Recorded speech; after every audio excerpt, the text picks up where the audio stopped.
What's happening, Tiki? I got to tell Giant fans, it's not a warning, because it's not a warning. It's more of it's an awareness thing. You got to stop saying that this is house money.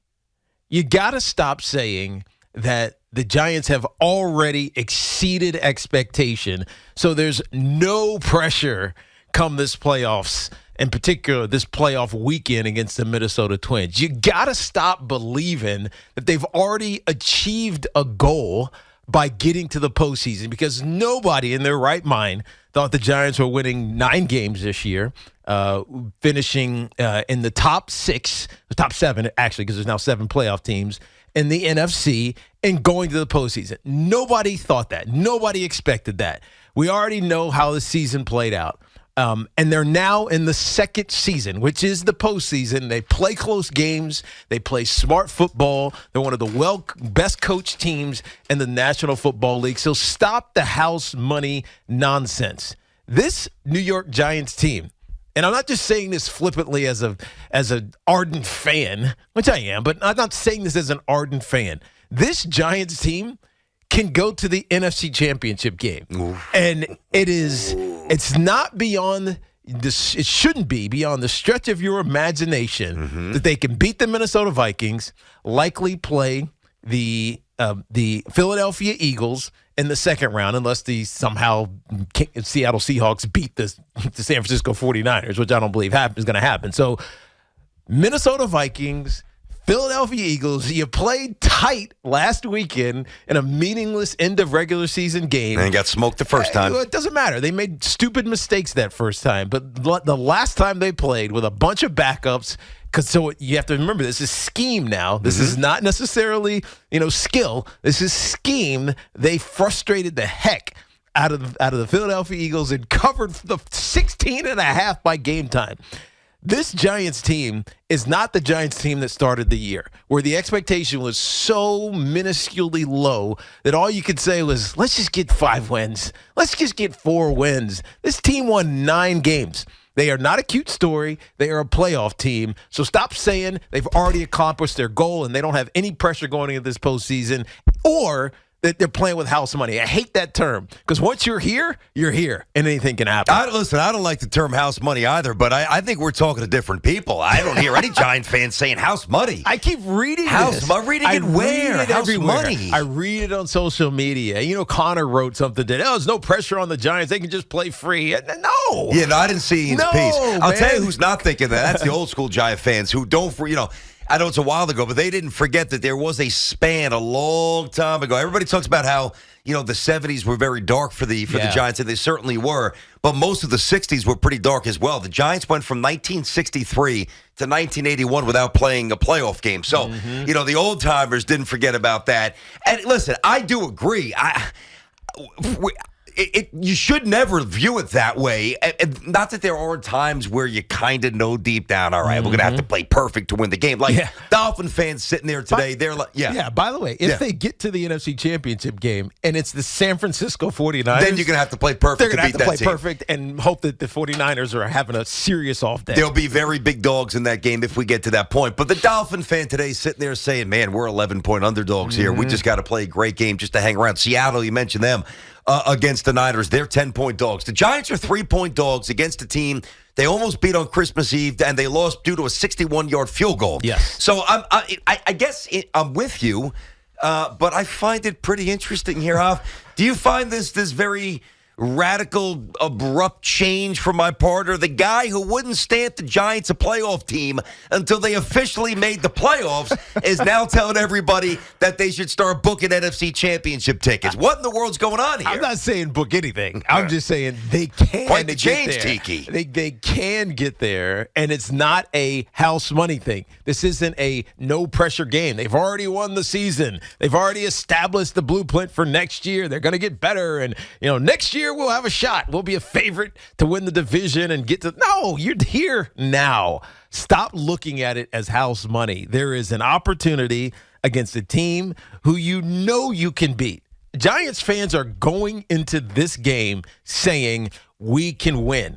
right? But it's not. Vegas is saying the same thing, by the way. And if you played poorly and you lose, it's okay. No. The expectation should be if you play poorly and you lose, you let yourselves down after having a far overachieving season than anybody That's could have what expected. I'm talking about. Raise the bar, Tiki. Let's go. Dude, you got to raise the bar. Let's go. You got to raise the bar. You have to. And most of this season, what did it start with? I mean, because you asked me every week after week 4 or 5. Not a playoff team yet. Not a playoff team yet. Can't say it yet, BT. Not prepared to say it yet, BT. We're like Thanksgiving. They're going to make the playoffs? I don't know.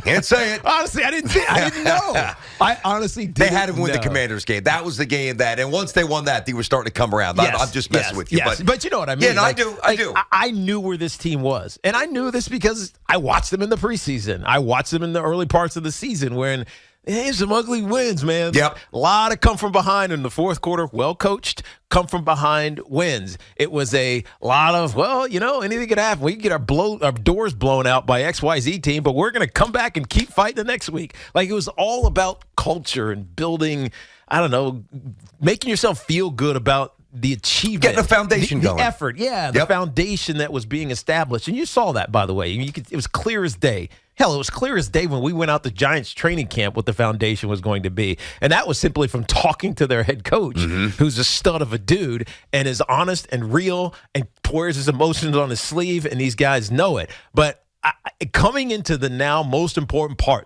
the most important game, forget the Tennessee game that was, establishing their identity. We're going for it. Or the Ravens game, which showed that, you know what, Wink Martindale, pressure bust pipes, man. All right, Lamar, you think you can make plays? We're coming down your throat, and look what's going to happen. And so I think that ultimately this team has developed an identity that puts them in position to actually do something this postseason, not just be happy that they're here. All right, 877-337-6666 is our number. It's Giants. They've been waiting. I've been seeing the tweets. Stop talking Jets. Nobody cares about the Jets. We're done. Unless the Jets fire somebody, the Jets are officially on the back burner. So the Giants, this is your stage. You have craved it. It has been a while. We know that you will be ready because the Giant fan, they know how to act when they get to the playoffs, because when they get to the playoffs, they usually do something good. Yeah, good things happen. Yes, usually. That's why you have 4 Lombardis. I don't. There was no bye week. They couldn't go to Miami this time, so it's all good. No distractions, no diversions. I hear you. Obviously. I don't think that. I'm certainly not prepared to say that Daniel Jones morphs into Phil Simms, or Thibodeau becomes Lawrence Taylor, or Daboll becomes Parcells. I'm not saying that, but I referenced that gap from 63 to 1981, which is a very dark period for older Giant fans, right? That's a long time. That is a long time. That is a long time. And it's not like they were like most seasons. They just missed. They were bad. Yeah. Like they were wretched most of those seasons. So while I'm not going to push this crew into the mid 80s and say that they'll have a replication of 84 and 85 and 86 and 89 and 90 and 91 when the Giants made all these. They were just a playoff staple. I'm not going to say that. That's it's unfair to this crew. It's unfair to the guys who did it and won 2 championships. But I will say, this doesn't seem like a one-off. No. This seems like these seeds have been planted. The general manager knows what to do. The head coach, clean fit in this demanding city. His team loves him. He's himself. There's no false pretense. You got some grinders. You have some gamers. You're going to get better this offseason with some money and some free agents. This could be the start of a really lengthy and fun Giants period. Yeah, no, here's the interesting thing. It's fun. I never even thought about that, that 80s team. This is the George Young era that, started really good drafting, development of young players. You swing and you get really lucky with this kid who wanted to play baseball from North Carolina, who ends up being the best defensive player in the history of the game, and Lawrence Taylor. Kayvon Thibodeau's not going to be Lawrence Taylor. But there are some qualities about Kayvon that you have to love, man. He's dogged. He learns every week, like different skills. You just see it, like how he attacks the rusher. Sometimes he's bull rushing. Before, it's like he was always just trying to run around the edge. And so he's getting close, but never really setting themselves up to be successful. So Kayvon Thibodeau is going to be a really good player in the NFL. Daniel Jones, I'm not, maybe he turns into like an elite, superstar, a perennial Pro Bowler. But doesn't he have a lot of the traits that Phil Simms had? I brought this up a while ago. Yeah. Yes, he does. Right? He's very accurate. Yep. He's a much better athlete than Phil. Better athlete, but accurate. He's got a grit about him. Yep. He's going to fight through whatever adversity comes his way. Because Phil had a lot of adversity, too. So it's interesting that you're calling out that specific history. I'm saying maybe. Yeah, but that specific history has a lot of similarities to where this Giants team is headed. You never know. All right, so we're inside of our Town Fair Tire studio. Our friends at Town Fair remind you that you always get the guarantee lowest price on name brand tires from Connecticut to Maine. Nobody beats Town Fair Tire. Nobody. If you guys want to get your Giant party early, you're out there. You're out in Riverdale, New Jersey tonight with Carl Banks, Bob Papa. What's the name of the bar again? It's called the Blue Ale House. The Blue Ale House. You guys will be doing, a 2-hour preview show that will air on WFAN. And obviously, you guys will get a chance to chat, take pictures, and get some stuff signed during the break. So the Giant party is on. Who knows? Maybe it's a quick stint. Maybe it's a lengthy one. One thing about this team, they don't like to go quietly when they get there, usually. I was joking about the Miami weekend, the one before they went out to Green Bay and just played terrible. Well, the skill position guys played terrible. Eli was fantastic. But other than that, when the Giants get to the postseason, they usually get to the Super Bowl. All right, we got our asses kicked in 2000. That was the team that I was on.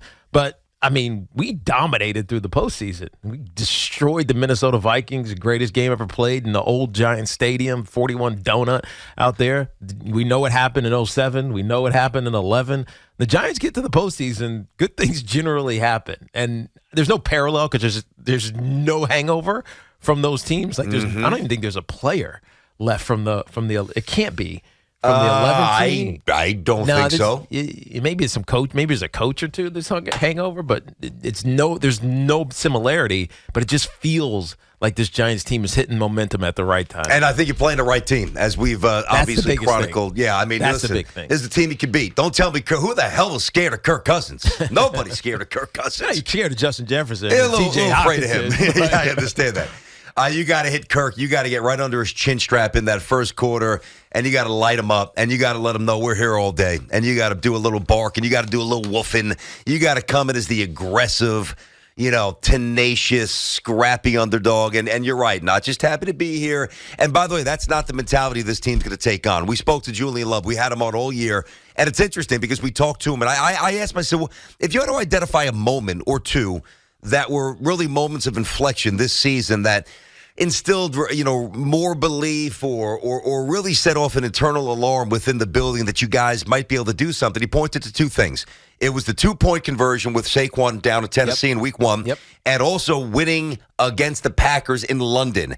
Now, the Packers obviously lost to Detroit Sunday night. They're not going to the playoffs. They weren't as good as we thought coming in. But at that point in the season, that was still at least the way it was perceived, the Packers. And that was a win that alerted the rest of the NFL.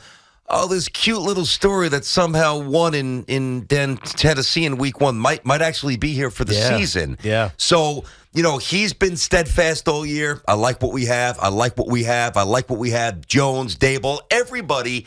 And they've really straddled the fence of remaining immersed in the moment. Definitely not cocky, but not overwhelmed and just happy to be here. I love the mindset of this team. I do. 877-337-6666. All right, let's start with Jimmy out in Levittown. First up on the Fan, Giants. Let's go, Jimmy. How are you? Hey, boys. Yeah, looking forward to the game. And a lot's changed since the last time we played them. Let's remember, Landon Collins wasn't in the mix then. He seems to be finding his legs. Yep. We get McKinney back. We get Adoree Jackson back. But what we got is a secondary that really has come together, and, they were thrown into the fire. And let's face it, nobody even heard of half these guys. But the kid Flott and the number 44 kid, I don't remember his name. So to neutralize Jefferson, and Cook has the ability to fumble here and there, and I don't want to get past this game by no means, but like you said, every time we're there, we go. We never really go one and out except for the Green Bay mishap, and we're not going to talk about that. But thoroughly excited. Tiki, we often talk. I'm thoroughly excited to always to watch you played, and I always said this, and I'm going to tell you now. There's two players that I love the most that never won, and they left 1 year too soon, and it was you and Donnie Baseball. And as great as the Yankees won it, and when the Giants won, I just wish both of you guys would have been part of that, and I just wanted to convey that while I get my time. I appreciate Good it. job there, Jimmy. Let's go, I was G-Man. down there in the field celebrating with those guys after I was covering it for NBC. But it's interesting. Putting you in Mattingly company. That's pretty. It's about as good as it gets. Just the scenario of leaving before the championship happened. That's what he's referring to. But you were talking about Nick McLeod. That's the other cornerback that you're out there, number 44, who's grown as the year has gone on. But you're right. He's right about Landon Collins. Landon Collins gives so much versatility to what Wink wants to do because he can cover the tight end. And you saw pick six a couple weeks ago.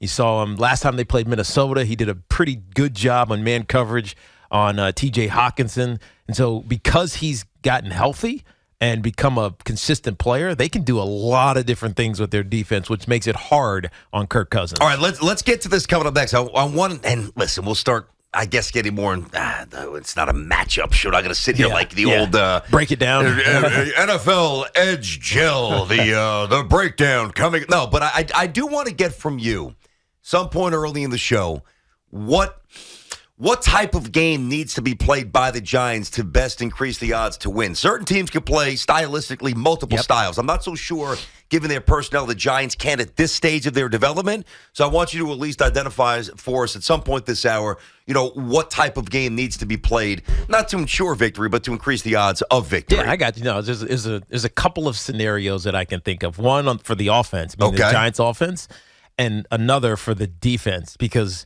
we said it earlier. We mentioned it just briefly, and we'll get back to it, obviously. Yeah, but save most of it. I want to say I know. I'm just saying. I'm setting it up. Justin Jefferson is a problem. He is the best receiver in the National Football League, and statistically, he's trending to be the best receiver in the history of the National Football League because he's averaging 98.9 or so yards per game, which is the most ever per game. He's only been there for 3 years in the history of the league, right? So he's trending to be a problem. And T.J. Hawkinson, how you handle that guy, that's got to be interesting. Like, hint at it a little bit. But there's some scenarios where I see the Giants being able to gain some advantage over some really good pieces of this Minnesota team. We're going to have you map it out for us. Yeah, there's a little residue on that Correa stuff. It broke during our show. We'll get back to that later as well. But the G-Men front and center. Let's go, Giant fans. Stand up. You've already stood. Come on, you've been standing the entire season. We know how you are. 877-337-6666. Tiki and Tierney right here on The Fan.